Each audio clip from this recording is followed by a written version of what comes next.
Hello friends, welcome to my YouTube channel All India Jobs. आज मैं आपके लिए लाया हूं director general of health services की तरफ, स्वास्थ्य विभाग की तरफ से एक न्यू रिक्रूटमेंट, जिसमें टोटल नंबर ऑफ पोस्ट क्या रहने वाली है, क्या आपका एज क्राइटेरिया रहने वाला है, क्या आपको एज रिलैक्सेशन मिलने वाला है, इसमें क्या एजुकेशन क्वालिफिकेशन होने वाली है, आपका सिलेक्शन प्रोसेस क्या रहने वाला है, आप इसे किस तरीके से अप्लाई कर सकते हैं। इन सभी जानकारियों को जानने के लिए आप चैनल पर बने रहिए। अगर आप चैनल पर नए हैं तो वीडियो को लाइक करें, चैनल को सब्सक्राइब करें और बेल आइकन का बटन जरूर दबाएं, ताकि इसी तरह के नोटिफिकेशन आपको मिलते रहे। अब चलते हैं फ्रेंड्स हम नोटिफिकेशन की ओर। तो फ्रेंड्स, जैसा कि मैंने आपको बताया, directorate general of health service, स्वास्थ्य विभाग की तरफ, ministry of health and family welfare, government of India, मतलब ये अपना दिल्ली भवन की तरफ से है। वैकेंसी आई हुई है जो 10/11/2023 को रिलीज़ की गई है और 30/11/2023 इसकी लास्ट डेट रखी गई है। इसमें जो पोस्ट होने वाली हैं बहुत ही शानदार पोस्ट होने वाली हैं, और ये जो संस्थान है ये बहुत बड़े बड़े संस्थान है, जैसे कि कैंसर केयर या फिर रिसर्च सेंटर जैसे संस्थानों की ये वैकेंसी आई हुई है। तो अगर आप इसके लिए एलिजिबल हैं तो इस वैकेंसी को ज़रूर अप्लाई करें, क्योंकि इसमें बहुत ही शानदार आपकी वैकेंसी होने वाली है। लेवल 1 to 7 तक की वैकेंसी होने वाली है और पेमेंट बहुत अच्छी बनने वाली है। तो इसमें जो वैकेंसियाँ निकाली गई हैं वो रिसर्च असिस्टेंट की जैसे वैकेंसी निकाली गई है। तो इसमें क्या है, एनसीडीसी, मतलब ये दिल्ली की वैकेंसी है। इसमें टोटल नंबर ऑफ वैकेंसी कितनी निकाली गई है, तीन तीन वैकेंसी है। लेवल 6 की वैकेंसी है और इसमें ओबीसी की 3 है और पीडब्ल्यूडी कैंडिडेट की है। फिर आते हैं हम टेक्नीशियन की वैकेंसी 2 हैं इसमें। उसके बाद लेबोरेटरी असिस्टेंट की 5 वैकेंसी है। रिसर्च असिस्टेंट की आपकी 1 वैकेंसी है। लैब असिस्टेंट की फिर 3 वैकेंसी है। फिर इंस्टेंट कलेक्टर की 1 वैकेंसी है। टेक्नीशियन की 1 वैकेंसी है। इसमें जो क्वालिफिकेशन जो होने वाली है, किसी में मास्टर डिग्री मांगा गया है, किसी में बैचलर डिग्री मांगा गया है। जैसे टेक्नीशियन में आपका बायोलॉजी, जूलॉजी, लाइफ साइंस जैसी ग्रेजुएशन होनी चाहिए। फिर लैब में जैसे आपकी मैट्रिक पास होना चाहिए। आपकी साइड में एज लिमिट दी गई है कि आपकी रिसर्च के लिए 30 ईयर की एज लिमिट है। टेक्नीशियन के लिए 18 से 25 साल की एज मांगी गई है। लैब अटेंडेंट की आपकी जो एज लिमिट मांगी गई है वो 18 से 25 मांगी गई है। तो फ्रेंड्स, इसमें टेक्नीशियन, लैब अटेंडेंट, उसके बाद लैब टेक्नीशियन, हेल्थ इंस्पेक्टर, उसके बाद हेल्थ इंस्पेक्टर में जैसे 12th मांगा गया है, डिप्लोमा और सैनिटरी इंस्पेक्टर की, ठीक है ना। आपसे एजुकेशन मांगी गई है, 30 ईयर आपका एज होने वाला है। फील्ड वर्कर का ही होने, फील्ड वर्कर में आपकी 10th मांगी गई है, 18 से 25 साल एज मांगी गई है। बहुत ही अच्छी खासी वैकेंसी निकाली गई है। टोटल फील्ड वर्कर की 140 वैकेंसी है। अब 140 वैकेंसी में जनरल की 90 वैकेंसी है। और पीडब्ल्यूडी कैंडिडेट जो है उनकी भी 3 वैकेंसी है। और 10th पास मांगा है, मात्र 18 से 25 साल आपकी एज मांगी गई है। फिर आते हैं अपन लाइब्रेरी। लाइब्रेरी की सिर्फ 1 वैकेंसी निकाली गई है। लाइब्रेरी क्लर्क की 5 वैकेंसी निकाली गई है। तो फ्रेंड्स, मुंबई, कलकत्ता, दिल्ली, उसके बाद ये जो सेंटर दिए गए हैं, इन सभी सेंटरों की आपकी वैकेंसी निकाली गई है। अब फिजियोथेरेपिस्ट की वैकेंसी है, पैरामेडिकल वर्कर की है, किचन असिस्टेंट की है, मेडिकल लेब की है, मेडिकल लेबोरेटरी टेक्नोलॉजी वाली है, जिसमें बीएससी एमएलटी केमिस्ट्री वाले, बहुत ही शानदार वैकेंसी है उनके लिए। बहुत कोशिश करते हैं वैकेंसी को सर्च करने की।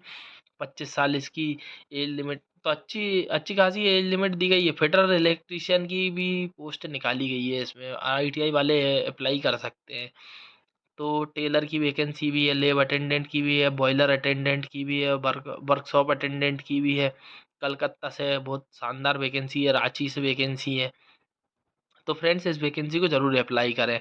अब जैसे ये कैंसर केयर वाली हैं, ये कैंसर सेंटर वाली है, सुपरवाइज़र मेंटेनेंस वार्ड में, मास्टर अकाउंटेंट बीकॉम है। अगर आपके पास तो अप्लाई कर सकते हैं, या आपकी एजुकेशन क्वालिफिकेशन साइड में दी गई है। फिर आ जाते हैं जो डिसेबिलिटी है। डिसेबिलिटी दिया गया है बी से ब्लाइंड, एल बी से लोअर विजन, ठीक है ना। अब ये डिसेबिलिटी आप पढ़ सकते हैं, आप किस प्रकार के डिसेबल हैं, तो आप इस वैकेंसी को अप्लाई कर सकते हैं, ठीक है ना। उसके बाद आ जाते हैं, इस वैकेंसी को अप्लाई करना है तो आप 10/11/2023 से 30/11/2023 के बीच अप्लाई कर सकते हैं। अगर आपको कोई पेमेंट का इशू आया है तो 1/12/2023 तक आप पेमेंट कर सकते हैं। जो आपका एग्ज़ाम होने वाला है वो मतलब आपका फर्स्ट वीक दिसंबर से स्टार्ट हो जाएंगी आपकी प्रोसेस, और 4th वीक दिसंबर तक आपकी मेरिट लिस्ट आ जाएगी और आप आज दिसंबर में ही नौकरी लग सकते हैं। अब मैं बता देता हूँ फर्स्ट वीक से फोर्थ वीक तक आपका क्या चलने वाला है, ठीक है ना। तो ऑनलाइन जो मोड है, इस एप्लीकेशन का जो मोड है वो ऑनलाइन दिया गया है। उसके बाद जो साइट दी गई है वो साइट आप बहुत अच्छे से नोट कर लें, AIIHPH.gov.in ये साइट्स दी गई हैं। तो इसमें जो साइट मैं आपको बता रहा हूँ उसको नोटिस जरूर करें, AIIHPH.gov.in। इससे आपका कॉल लेटर भी डाउनलोड हो जाएगा और आप एडमिट कार्ड भी डाउनलोड कर सकते हैं। फिर आ जाते हैं हम यहाँ पे ST SC OBC वालों को जो एज रिलैक्सेशन क्या मिलने वाला है। तो एज रिलैक्सेशन की अगर मैं बात करूँ तो 5 साल का एज रिलैक्सेशन है ST SC को, 3 ईयर को OBC को, एक सर्विसमैन को 3 ईयर का, PWD कैंडिडेट को 10 ईयर से 15 ईयर तक का एज रिलैक्सेशन मिलने वाला है। पे स्केल जो होने वाला है इसमें 1,42,000 तक आपकी सैलरी बनने वाली है अगर 7th लेवल की वैकेंसी आप भरते हैं तो। और अगर पहले लेवल की वैकेंसी लेवल 1 की वैकेंसी भरते हैं तो 18,000 से 56,000 तक की पेमेंट आपको मिलने वाली है। तो पेमेंट तो अच्छी खासी होने वाली है आपकी। उसके बाद इसको कोई भी भारत का कोई भी व्यक्ति इस वैकेंसी को भर सकता है। अगर वो भारत का नागरिक है तो भर सकता है इस वैकेंसी को, ठीक है। फिर आ जाते हैं हम date of birth. Date of birth 10th की मार्कशीट से जो आपका डेट ऑफ बर्थ है वही डालें आप। अगर आप ST SC OBC EWS से हैं तो आप आपकी कैटेगरी के अनुसार 22-23 का सर्टिफिकेट ज़रूर लगाएं। जैसे ST से हैं तो ST का सर्टिफिकेट, कास्ट सर्टिफिकेट लगेगा। EWS से तो EWS का सर्टिफिकेट लगाना पड़ेगा कि हम गरीबी रेखा के अंतर्गत आते हैं, ऐसा, ठीक है ना। अब आ जाते हैं हम एप्लीकेशन फ़ीस। जो एप्लीकेशन फ़ीस मात्र आपकी 600 रुपये लगने वाली है, ठीक है ना।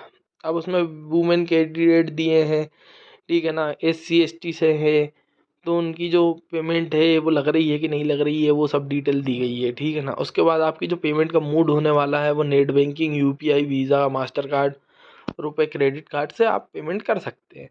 फिर आते हैं सेंटर ऑफ एग्जामिनेशन, कौन कौन से सेंटर में आपके एग्ज़ाम हो सकते हैं। दिल्ली NCR, चेन्नई, बेंगलोर, मुंबई, लखनऊ, रांची, चंडीगढ़, गुवाहाटी और कोलकाता में आपके सेंटर दिए गए हैं। कंप्यूटर बेस्ड एग्ज़ाम होने वाला है, ठीक है।